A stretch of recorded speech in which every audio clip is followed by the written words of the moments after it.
Good morning, Radhe Radhe. कैसे हैं आप सभी लोग? आई होप आप लोग अच्छे होंगे, स्वस्थ होंगे, मस्त होंगे और अपनी पढ़ाई अच्छे से कर रहे होंगे। तो एक बार फिर से स्वागत है आपके अपने चैनल रोली क्लासेस में। हम फिर से हाजिर हैं एक नई सीरीज़ के साथ, जिसमें हम UP triple S C ANM से रिलेटेड सभी क्वेश्चंस को सॉल्व कराएंगे और आपकी तैयारी को बेहतर बनाएंगे।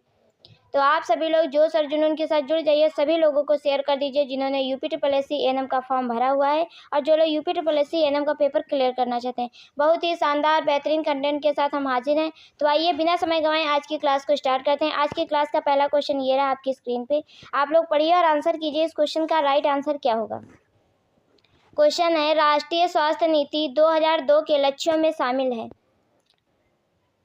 आपको बताना है कि जो राष्ट्रीय स्वास्थ्य नीति 2002 है उसके लक्ष्य क्या क्या थे, ये आपको फाइंड करके आंसर करना है। ऑप्शन ए, पोलियो को 2005 तक उन्मूलित करना। ऑप्शन बी, HIV की 2007 तक वृद्धि 0 स्तर पर लाना। ऑप्शन सी, MMR को 2010 तक 10 लाख करना। ऑप्शन डी, उपरोक्त सभी। बताइए इस क्वेश्चन का राइट आंसर क्या है। और ये आज की जो क्लास है ये आपके प्रीवियस ईयर क्वेश्चंस की क्लास है। इसमें जितने भी प्रीवियस ईयर एग्जाम में क्वेश्चंस आए हैं वो सभी क्वेश्चंस शामिल हैं, तो आप लोग ध्यान से पढ़ेंगे।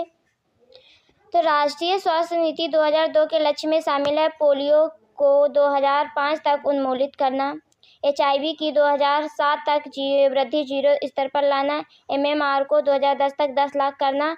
तो इस क्वेश्चन का राइट आंसर है ऑप्शन डी, उपरोक्त सभी। राइट आंसर क्या है? ऑप्शन डी, उपरोक्त सभी। आप सभी को आंसर करना है, कोई भी क्वेश्चन स्किप नहीं करना है, लास्ट में टोटल स्कोर बताना है।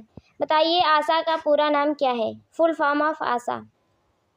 आप सभी लोग जल्दी जल्दी आंसर करेंगे। आशा की जो नियुक्ति होती है वो NRHM के द्वारा की गई है। नेशनल रूरल हेल्थ मिशन के द्वारा आशा की नियुक्ति की जाती है। आशा का जो क्षेत्र है वो 1000 की जनसंख्या पर होता है। तो आशा कितनी जनसंख्या कवर करती है? तो 1000 की जनसंख्या आशा द्वारा कवर की जाती है। तो बताइए आपको full form of ASHA, ASHA का फुल फॉर्म क्या है। Option A, accessory social health activator. Option B, accessory social health activities. Option C, accredited social health activator. Option D, accredited social health activist. बताइए इस question का right answer क्या है। तो इस क्वेश्चन का राइट आंसर है option D. Right answer option D, aggregated social health activist. Right answer option D. Next question है, कंडोम गर्भ निरोधक की कौन सी विधि है। बताइए इस क्वेश्चन का राइट आंसर क्या होगा। इंपॉर्टेंट क्वेश्चन है। कंडोम कॉन्ट्रासेप्टिव का कौन सा मेथड है। ऑप्शन ए, शारीरिक। ऑप्शन बी, रासायनिक। ऑप्शन सी, स्थायी गर्भ निरोधक। ऑप्शन डी, प्राकृतिक गर्भ निरोधक। तो आप सभी को पता है कि जो कॉन्ट्रासेप्टिव मेथड होते हैं वो 2 मेथड होते हैं। कितने होते हैं? 2 मेथड होते हैं। कौन कौन से? एक होता है परमानेंट, एक होता है टेम्परेरी। तो जो परमानेंट होते हैं उसमें 2 टाइप होते हैं, जो एक मेल में होता है और एक फीमेल में होता है। मेल में वेसेक्टमी होता है जो परमानेंट होता है, और फीमेल में वेसेक्टमी होता है, ट्यूबेक्टमी होता है जो परमानेंट होता है, जिसमें फैलोपियन ट्यूब को काट के कट लगा के उसको बांध दिया जाता है। तो इस क्वेश्चन का राइट आंसर है ऑप्शन ए। राइट आंसर ऑप्शन ए, शारीरिक या भौतिक। नेक्स्ट क्वेश्चन आपकी स्क्रीन पे ये रहा, आप लोग पढ़िए। बताइए इस क्वेश्चन का राइट आंसर क्या है। क्वेश्चन है, भारत में अंधापन का सामान्य कारण क्या है। बताइए इस क्वेश्चन का राइट आंसर क्या होगा। Option A, vitamin A. Option B, मोतियाबिंद। Option C, glaucoma. Option D, दृष्टि संबंधी चोट। भारत में अंधापन का सामान्य कारण क्या है। बताइए इस क्वेश्चन का राइट आंसर क्या होगा। तो भारत में अंधेपन का सामान्य कारण क्या है? Vitamin A. विटामिन ए का जो केमिकल नेम है वो क्या है? रेटिनॉल है। क्या है? रेटिनॉल, याद रखिएगा। नेक्स्ट क्वेश्चन है, बच्चों में चिकन पॉक्स चेचक का पहला संकेत क्या है। मोस्ट इंपॉर्टेंट क्वेश्चन है, ऐसे क्वेश्चन पूछे जाते हैं। क्वेश्चन कह रहा है कि बच्चों में चिकन पॉक्स या चेचक का पहला संकेत क्या होता है। ऑप्शन ए, ज्वर। ऑप्शन बी, लाल दाने, टेल रैसेस। ऑप्शन सी, कांपना। ऑप्शन डी, बेचैनी। तो चेचक का जो पहला संकेत होता है वो लाल दाने या टेल रैस होते हैं। तो इस क्वेश्चन का राइट आंसर है ऑप्शन बी। इसे आप नोट कर लीजिए, आपके आने वाले एग्जाम में हेल्प मिलेगी। नेक्स्ट क्वेश्चन है, निम्न में से किस संक्रामक रोग को जर्मन खसरा के नाम से जाना जाता है? जर्मन खसरा, बताइए इस क्वेश्चन का राइट आंसर क्या होगा। इम्पॉर्टेंट क्वेश्चन है। कह रहा है कि किस संक्रामक रोग को जर्मन खसरा के नाम से जाना जाता है। आप लोगों को ये एक चीज़ याद रखनी है कि अदर जो डिजीज़ के अदर नेम होते हैं वो अक्सर पूछे जाते हैं एग्जाम में। ऑप्शन ए मम्स, जिसे कंठमाला रोग कहते हैं। Option B rubella. Option C diphtheria. Option D काली खांसी। काली खांसी को 100 डे ऑफ कफ भी कहते हैं और वूपिंग कफ भी कहते हैं, याद रखिएगा। तो इस क्वेश्चन का राइट आंसर है option B. Right answer option B. Rubella को जर्मन खसरा के नाम से जाना जाता है, तो right answer option B. Next question है, आंत ज्वर टाइफाइड फीवर का कारकीय जीवाणु कौन सा है? टाइफाइड फीवर का जीवाणु कौन है वो आपको बताना है, bacteria. Option A E coli. Option B staphylococcus aureus. Option C salmonella typhi bacteria. Option D mycobacterium. बताइए इस क्वेश्चन का राइट आंसर क्या है।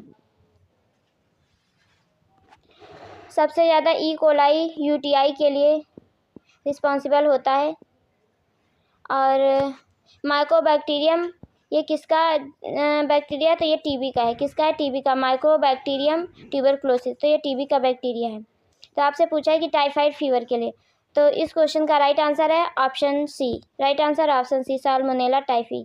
साल्मोनेला टाइफी टाइफाइड फीवर के लिए जिम्मेदार बैक्टीरिया है। Right answer option C. Next question है, निम्नलिखित में दुनिया भर से किस बीमारी का उन्मूलन किया जा चुका है? बताइए इस क्वेश्चन का राइट आंसर क्या है, और इम्पॉर्टेंट क्वेश्चन भी है। क्वेश्चन कह रहा है कि निम्नलिखित में दुनिया भर में किस बीमारी का उन्मूलन किया जा चुका है? ऑप्शन ए चेचक। ऑप्शन बी छोटी माता। ऑप्शन सी हैजा। ऑप्शन डी काली खांसी। बताइए इस क्वेश्चन का राइट आंसर क्या है।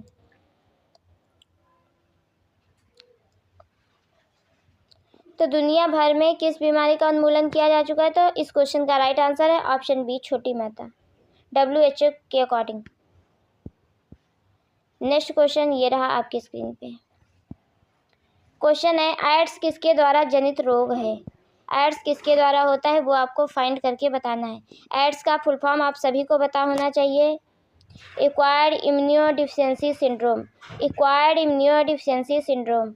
एड्स दिवस कब मनाया जाता है? तो 1 दिसंबर को एड्स दिवस मनाया जाता है, याद रखिएगा। कब मनाया जाता है? 1 दिसंबर को एड्स दिवस मनाया जाता है।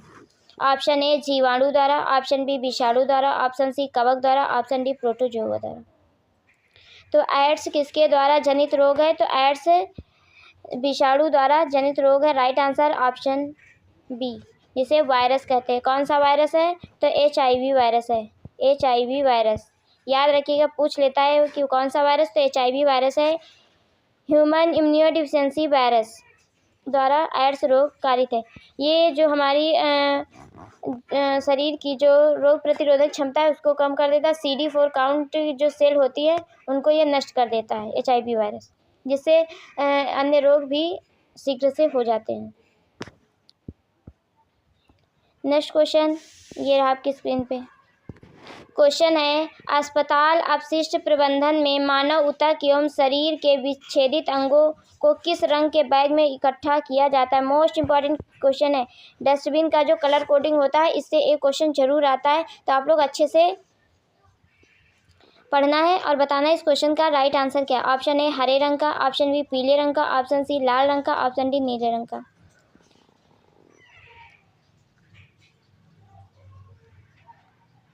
तो आपको यहाँ पे बताना है कि अस्पताल अपशिष्ट प्रबंधन में मानव ऊतक एवं शारीरिक विच्छेदित, मतलब एनाटॉमिकल पार्ट किस कलर के डस्टबिन में डाला जाता है? तो एनाटॉमिकल जो पार्ट होते हैं मानव से रिलेटेड, तो उनको हम येलो कलर में डालते हैं। किस में डालते हैं? पीले रंग के बैग में डालते हैं। रेड कलर में क्या डालते हैं? जितना भी प्लास्टिक का सामान होता है या फिर इन्फेक्टेड चीज़ें होती हैं वो रेड कलर में डालते हैं। तो इस क्वेश्चन का राइट आंसर है ऑप्शन बी। नेक्स्ट क्वेश्चन है, फाइलेरिया हाथी पांव का कारण क्या है? आपको बताना है कि फाइलेरिया जिसे हम हाथी पांव के नाम से जानते हैं उसका कारण क्या है।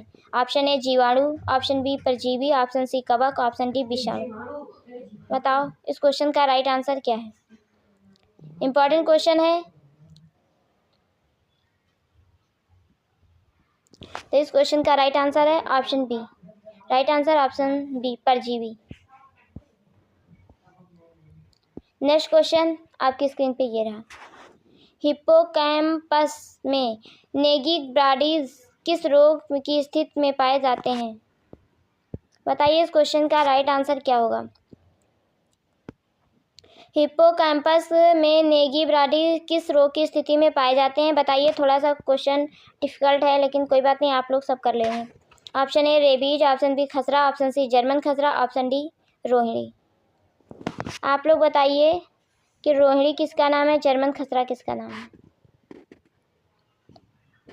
ना, ये खसरा जिसे मीजल्स कहते हैं, जर्मन खसरा रुबेला को कहते हैं, रोहिणी डिप्थीरिया को कहते हैं। तो इस क्वेश्चन का राइट आंसर है option A rabies. Right answer option A rabies. Hydrophobia, rabies की कंडीशन में क्या होता है? हाइड्रोफोबिया, पानी से डर लगना। राइट आंसर ऑप्शन ए।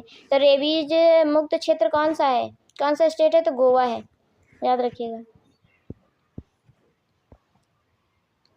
नेक्स्ट क्वेश्चन ये रहा आपकी स्क्रीन पे। बताइए इस क्वेश्चन का राइट आंसर क्या होगा।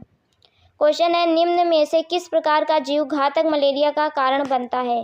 मोस्ट इम्पॉर्टेंट क्वेश्चन है। आपको बताना है कि निम्न में से किस प्रकार का जीव घातक मलेरिया का कारण बनता है। Option A vivax malaria, option C falciparum malaria, option C ovale malaria, option D इनमें से कोई नहीं। आप सभी को पता है कि जो मलेरिया का जो प्लाज्मोडियम होता है, मलेरिया का जो वो 4 प्रकार का होता है। वीवैक्स, प्लाज्मोडियम फैल्सीफेरम, प्लाज्मोडियम ओवेल और Plasmodium malariae.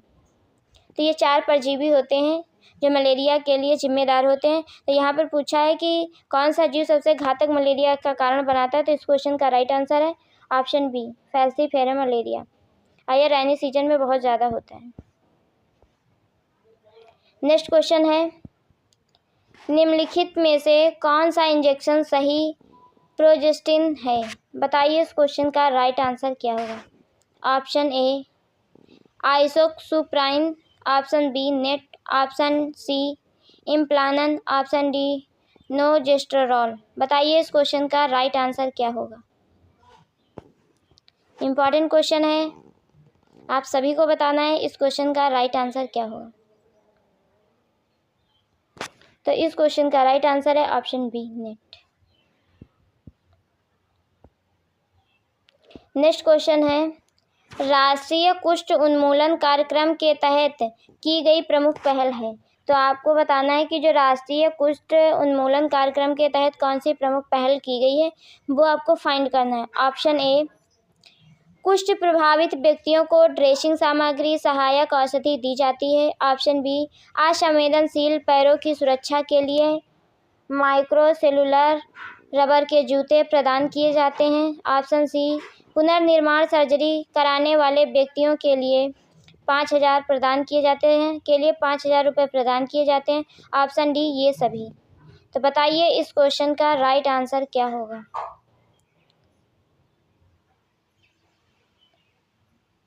National leprosy eradication programme.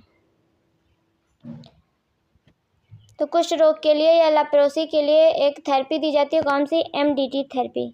MDT therapy याद रखिएगा, बहुत बार पूछा जाता है। एमडीटी थेरेपी किसके यूज के लिए है? तो कुष्ठ रोग उन्मूलन के लिए, multiple drug therapy.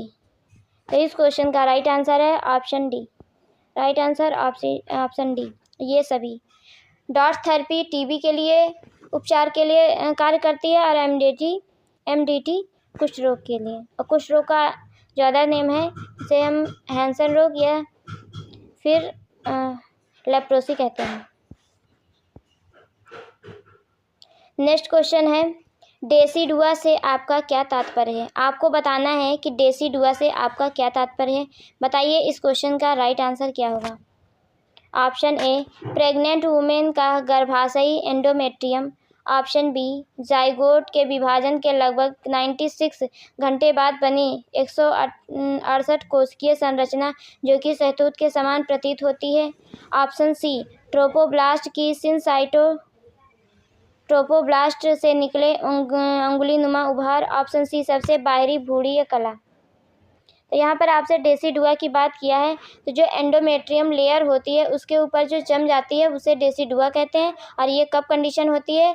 Pregnant women की कंडीशन में होती है, तभी डेसिडुआ बोलते हैं। तो इस क्वेश्चन का राइट आंसर है ऑप्शन ए। प्रेग्नेंट वुमेन का गर्भाशयी एंडोमेट्रियम, जो यूट्रस होता है उसकी 3 लेयर होती हैं, याद रखिएगा, पेरीमेट्रियम, मायोमेट्रियम और एंडोमेट्रियम। तो जो पेरीमेट्रियम होती है वो आउटर लेयर होती है, और मायोमेट्रियम मिडिल लेयर होती है, एंडोमेट्रियम इनर लेयर होती है, और इसी के ऊपर जो परत जम जाती है जिसे हम डेसिडुआ के नाम से जानते हैं। तो इस क्वेश्चन का राइट आंसर है ऑप्शन ए। नेक्स्ट क्वेश्चन ये रहा आपकी स्क्रीन पे, बताइए इस क्वेश्चन का राइट आंसर क्या होगा। क्वेश्चन है, निम्न में से मोरूला के बारे में सत्य कथन है। निम्न में से मोरूला के बारे में सत्य कथन है। ऑप्शन ए, गर्भवती महिला का गर्भाशयी एंडोमेट्रियम। ऑप्शन बी, जाइगोट के विभाजन के लगभग 96 घंटे बाद बनी 16 कोशिकीय संरचना जो कि सहतूत के समान प्रतीत होती है।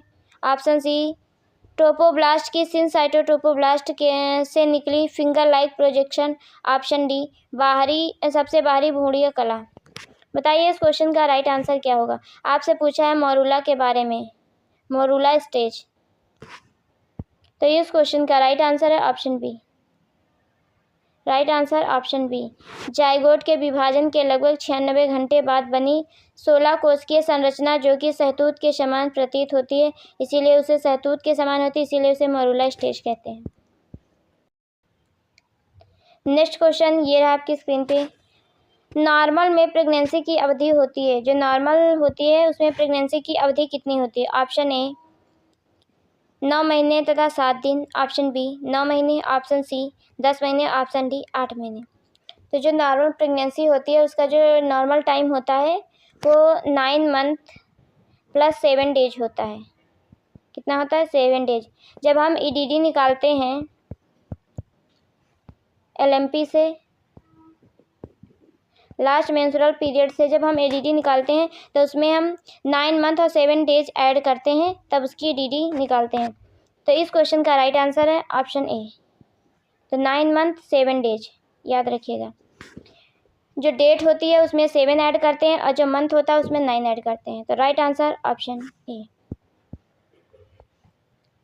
नेक्स्ट क्वेश्चन है, प्रेगनेंसी में पाए जाने वाला अंग जो कि विकासशील भ्रूण की माता की यूट्राइन वॉल से जोड़ता है तथा भ्रूण की पोषणीय आवश्यकताओं की पूर्ति में सहायक होता है, तो फाइंड करना है वो क्या चीज़ है। ऑप्शन है, यहाँ पर आपको एक कंडीशन दी गई है, उस कंडीशन के अकॉर्डिंग बताना है कि वो क्या है। Option A, decidua. Option B, placenta. Option C, vernix caseosa. Option D, meconium. तो डेसिडुआ क्या होता है? एंडोमेट्रियम पर बढ़ी हुई जो मोटाई लेयर होती है उसे हम डेसिडुआ कहते हैं। मेकोमियम बच्चे का फर्स्ट स्टूल होता है। तो इस क्वेश्चन का राइट आंसर है option B. Right answer option B, placenta. क्या होता है? प्लेसेंटा। तो प्रेगनेंसी में पाया जाने वाला अंग जो विकासशील भ्रूण को माता की यूट्राइन वॉल से जोड़ता है तथा भ्रूण की पोषणीय आवश्यकताओं की पूर्ति में सहायक होता है, तो वो है प्लेसेंटा।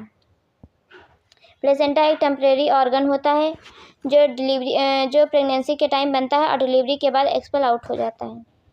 इसमें 2 सरफेस होते हैं प्लेसेंटा में, एक मैटरनल सरफेस होता है, एक फीटल सरफेस होता है। नेक्स्ट क्वेश्चन ये रहा आपकी स्क्रीन पे, बताइए इसका राइट आंसर क्या होगा। क्वेश्चन है, फीटस में होने वाले विकास के दौरान 8 सप्ताह की समयावधि पर दिखाई देने वाले परिवर्तन है।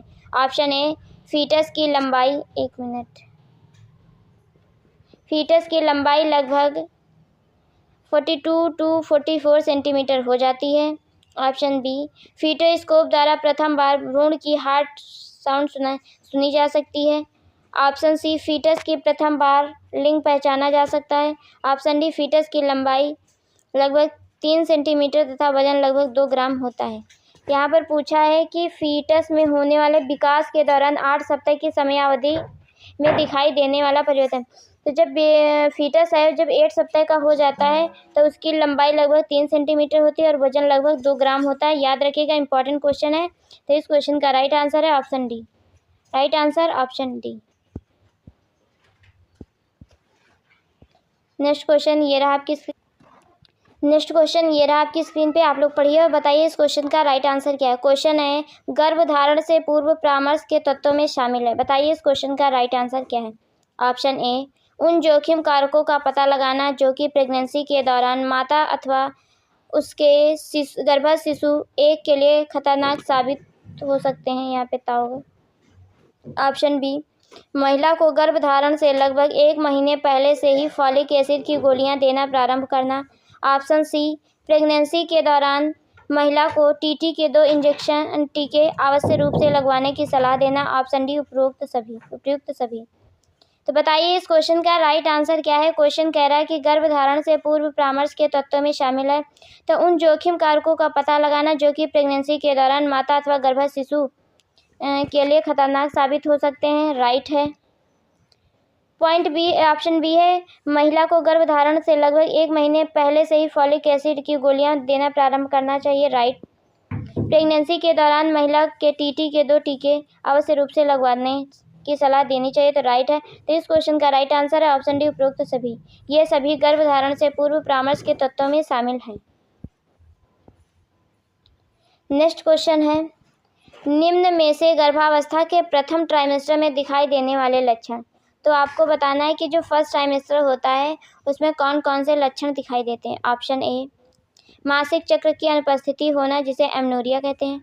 ऑप्शन बी, महिला द्वारा अपने गर्भस्थ शिशु की सक्रिय गतिविधि क्विकनिंग महसूस करना। फर्स्ट ट्राइमेस्टर की बात हो रही है, 1 to 12 वीक की बात हो रही है। ऑप्शन सी, फंडल ऊंचाई का जीफी स्टर्नम के स्तर पर मौजूद होना। Option D, A and B दोनों राइट है। तो फर्स्ट ट्राइमेस्टर की जब बात हो रही है तो इस क्वेश्चन का राइट आंसर ऑप्शन ए होगा। राइट आंसर ऑप्शन ए।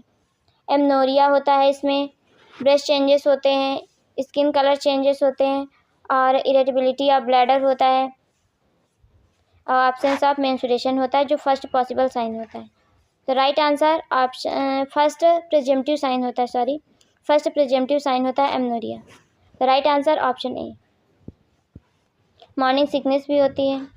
नेक्स्ट क्वेश्चन ये रहा आपकी स्क्रीन पे।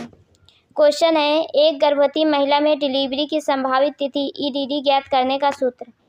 ईडीडी का ज्ञात करने का सूत्र आपको फाइंड करना है और आप लोग कमेंट में आंसर करके बताएंगे जो ईडीडी का सूत्र है जिसमें हम 9 मंथ और 7 डेज ऐड करते हैं वो किसने दिया था, उस पर्सन का नाम आपको कमेंट में बताना है। ऑप्शन ए, ईडीडी इक्वल अंतिम मासिक चक्र का प्रथम दिन प्लस 280 दिन। ऑप्शन बी, ईडीडी इक्वल अंतिम मासिक चक्र का प्रथम दिन प्लस 9 महीने। ऑप्शन सी, ईडीडी प्लस अंतिम मासिक चक्र का अंतिम मासिक चक्र का अंतिम दिन प्लस 280 दिन 80 महीने सॉरी। ऑप्शन डी है, ईडीडी इक्वल अंतिम मासिक चक्र का अंतिम दिन प्लस 9 महीने। तो अभी मैंने बताया आप सभी को कि जो डेट होती है, डेट में हम 7 ऐड करते हैं और मंथ में हम 9 ऐड करते हैं। तो इस क्वेश्चन का राइट आंसर है ऑप्शन ए। राइट आंसर ऑप्शन ए। जो लास्ट मेंस्ट्रुएशन पीरियड होता है उसके प्रथम डेज में 280 दिन ऐड करते हैं या फिर 7 डेज एंड 9 मंथ ऐड करते हैं, तब ईडीडी को फाइंड करते हैं। और ये सूत्र किसने दिया था उसका नाम आपको कमेंट बॉक्स में बताना है। नेक्स्ट क्वेश्चन है, सिंगल टोन गर्भावस्था के दौरान एक महिला में होने वाली वजन वृद्धि है। Option A 8 kg, option B 5 kg, option C 11 kg, option D 15 kg। तो यहाँ पर आपको बताना है कि एक नॉर्मल प्रेग्नेंट लेडी का वेट कितना गेन होता है ड्यूरिंग प्रेगनेंसी, टर्म पर कितना हो जाता है वो आपको बताना है। तो एवरेज 11 to 12 होता है, तो इस क्वेश्चन का राइट आंसर है option C. Right answer option C 11 kg।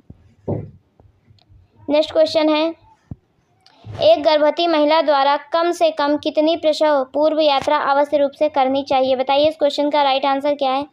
Option A 1, option B 2, option C 4, option D 3।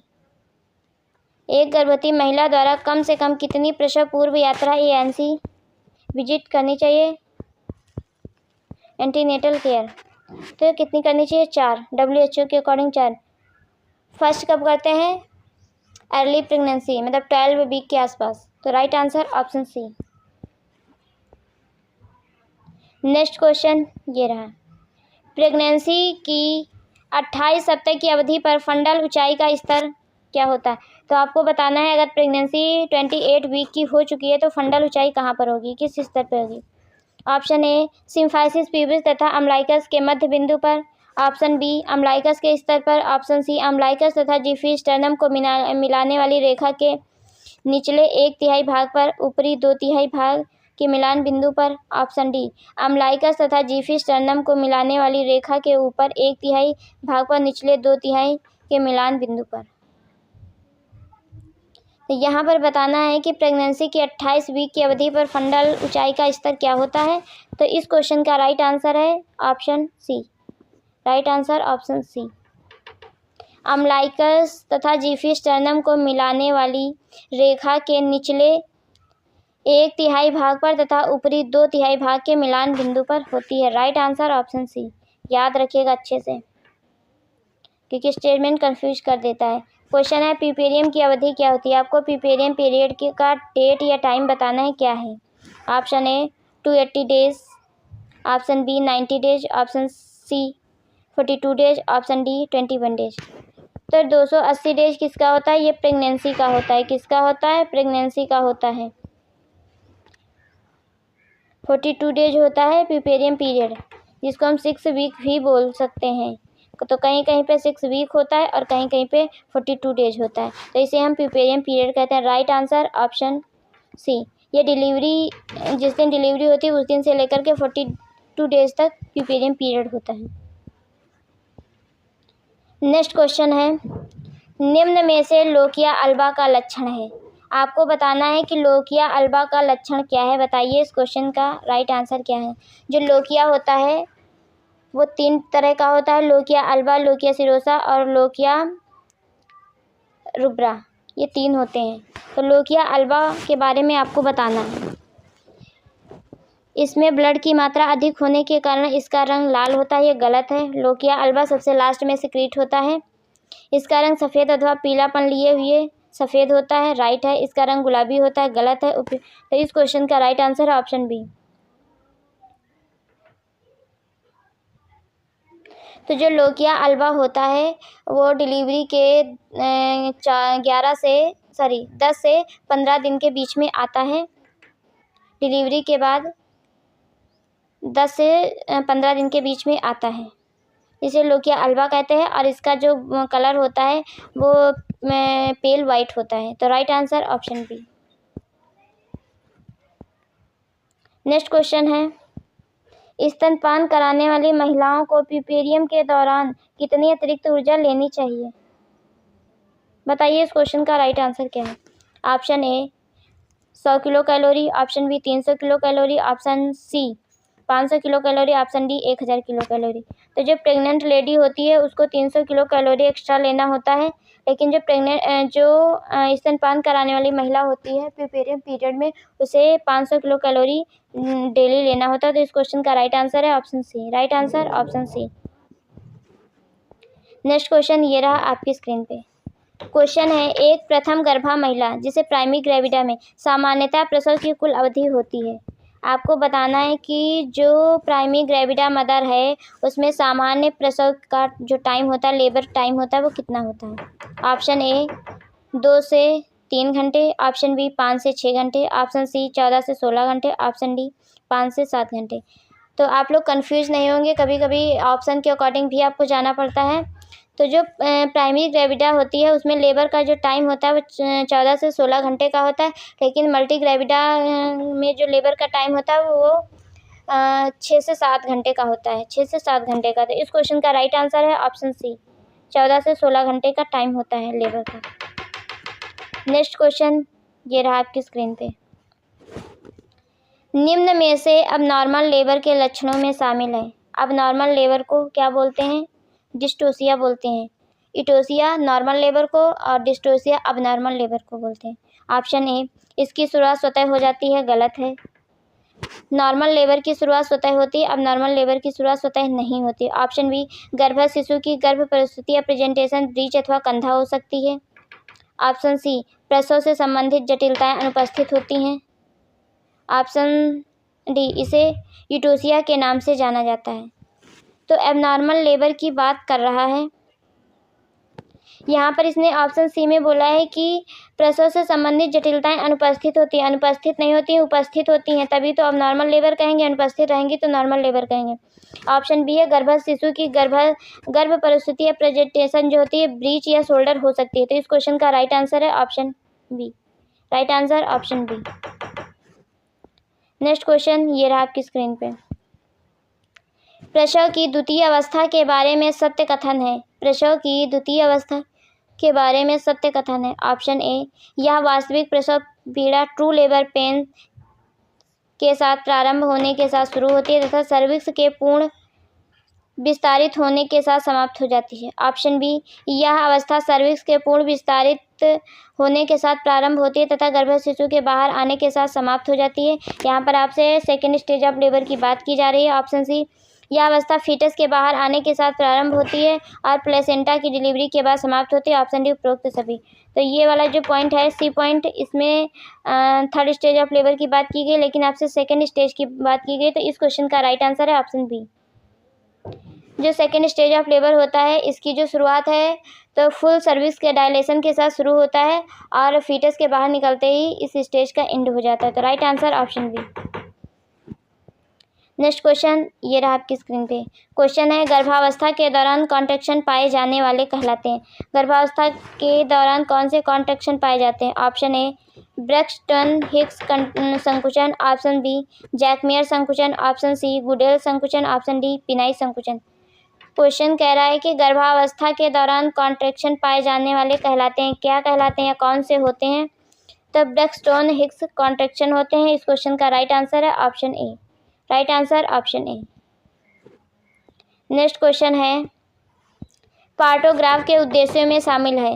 Partograph के उद्देश्यों में क्या शामिल है वो आपको बताना है। ऑप्शन ए, अति शीघ्र प्रसव की असामान्य प्रगति का पता लगाने हेतु। ऑप्शन बी, गर्भवती महिला तथा उसके फीटस के प्रसव के दौरान किए जाने वाले असेसमेंट को अधिक गुणात्मक बनाने के लिए।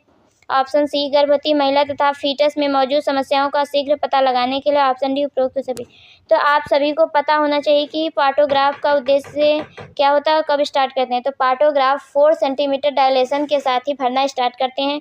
इसमें माँ की कंडीशन, फीटस की कंडीशन और लेबर की कंडीशन, हेड ऑफ स्टेशन आज चीज़ों को नोट करते हैं। बाकी जो भी माँ को मेडिकेशन दी जा रही है वो नोट करते हैं। इसमें बच्चे की हार्ट बीट और माँ का जो बीपी होता है, टेम्परेचर होता है, उन सबको नोट करते हैं।